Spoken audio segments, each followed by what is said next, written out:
and welcome to the Neurospicy Travel Podcast.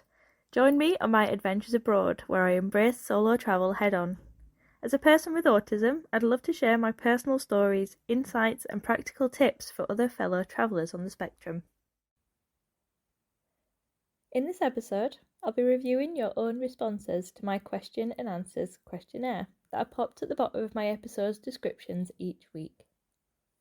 I always want to make sure that I'm giving you the information that you need to know, just so that you can make the best judgment on your own solo travel journey, or just to understand my experiences better. If you'd like to ask any questions or give me your own travel stories, you can find the link below and tell me all about them. You can stay anonymous if you like, and any responses will appear in the next Q&A episode. So let's take a look at your holiday stories, tips and reviews on my past content. The first question was, what do you think about travelling alone? There seemed to be a clash of responses from this one, from people who find solo travel freeing and those who would avoid going alone due to nerves and the other possibilities of dangers in a new place. Personally, I think this is something that improves after a couple of trips away to slowly build up confidence and find a safe space. I talk about my first solo experience in episode 1, where I suddenly needed to travel to get away from an upsetting situation back home, and started off small and practiced minimising any risk of getting lost by using Google Maps, or being prepared for anything bad happening by getting direct trains and free cancellation accommodation. I went from visiting Scarborough in the UK to taking shorter European flights, and now I'm planning some larger trips for the future. The nerves will always be there going into an alien destination on your own, or even with others. But by being prepared and safe where you can, it should help, such as planning and location sharing, for example.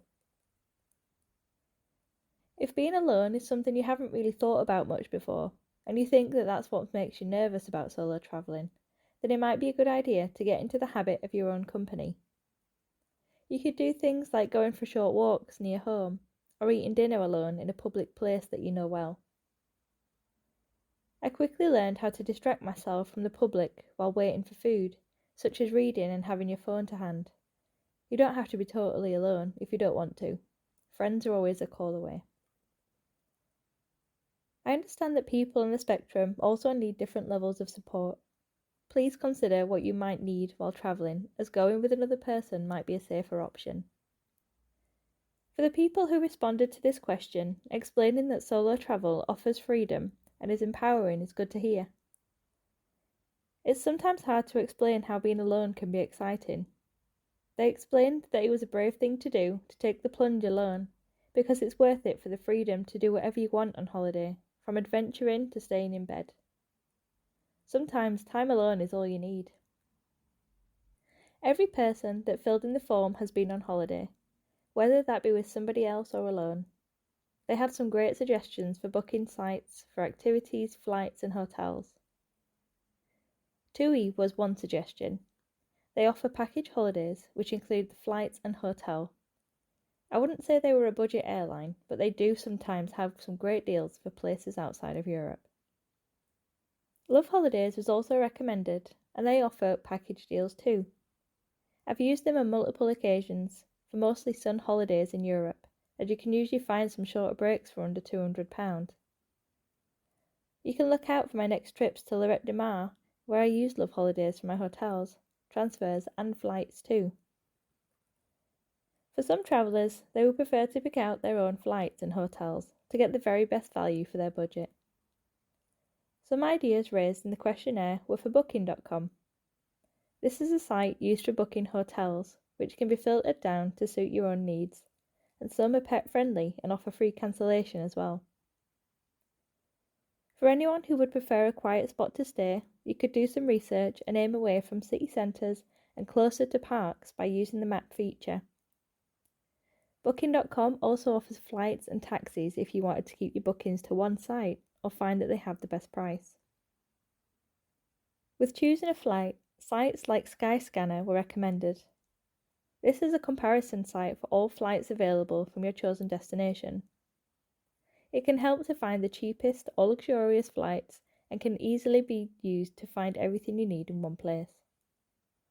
You need to be careful with this one though, as some flight operators might appear through third-party sites and might not be trusted.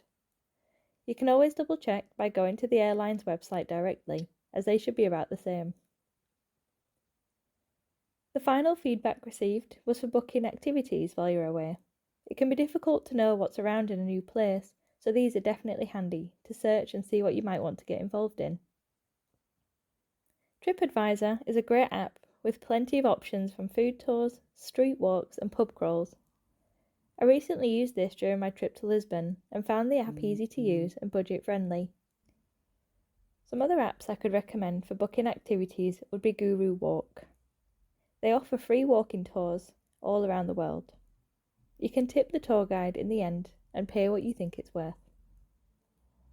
My other recommendation for trips that are more exciting and unusual would be Get Your Guide.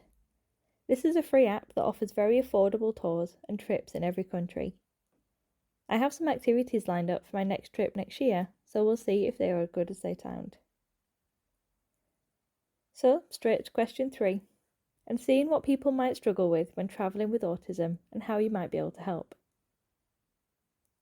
There were a lot of agreements with these responses, often bringing up the stress of airport security. This is something I also struggle with, and has led me to getting upset, confused and overwhelmed by the amount of people and not knowing where to go. This slowly improved by seeing the airports more often and trying to get a better understanding of baggage and passport security on each visit. The best piece of advice I have is to get a sunflower lanyard, ear defenders and fidget toys. Sunflower lanyards are free and they're given out in supermarkets or can be ordered online. They represent a hidden disability. It gives you immediate fast-track access through UK airports. Some airports also offer sunflower rooms as a free-to-use safe space, and airport lounges where you can wait for your flight, although these can be a little pricey. Travelling can be a stressful time when you have high expectations and want to tick everything off your travel list.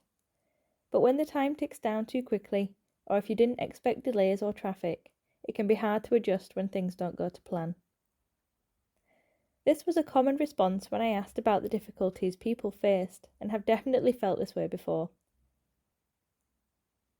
At this point, I now aim to do one tour or activity per day, so I have plenty of time to explore and relax. Just remember, you're there to have a nice time, not to complete a checklist.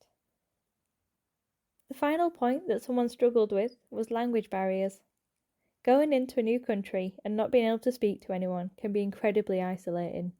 So it's important to have some tools if you ever get stuck trying to point at ice cream through a glass because you didn't know what chocolate was in Italian. At the first push, I usually tried to learn a couple of words in their language. It can make them happy and gives you a good start before ordering a meal or starting a conversation. Hello and thank you are good ones to remember. Another tool is using a free Google Translate app. You can speak into the microphone to translate the audio to their language. You can take a photo of a menu or writing and it will change it for you, and you can even set it to conversation mode so you can talk together. I had to use this in Lisbon and worked perfectly during my hotel stay. So, past the worry and the planning, what did you love when you went travelling? There were some fabulous results here, from feeling powerful after seeing new experiences, seeing new places that related to special interests, seeing friends, new cultures, and trying out new foods. To me, that sounds worth conquering the nerves to come back with new memories and feeling much stronger each time you step off a plane into new territory. I'd love to know more about your trips and what you think about travelling alone. The Q&A link will always be in the comments of each episode, and I'll always be there to hear what you thought. As for the future of the channel, there are lots of new spaces I found myself in solo, and have some great episodes coming, including my trip to Skegness, a mystery weekend with national holidays, and Lloret de Mar in Spain, which I recorded while I was there. I'm also looking at the possibility of getting some of you involved in the podcast too, to share your stories. So if you're neurodivergent and would like to record some work together, I'd love to hear from you.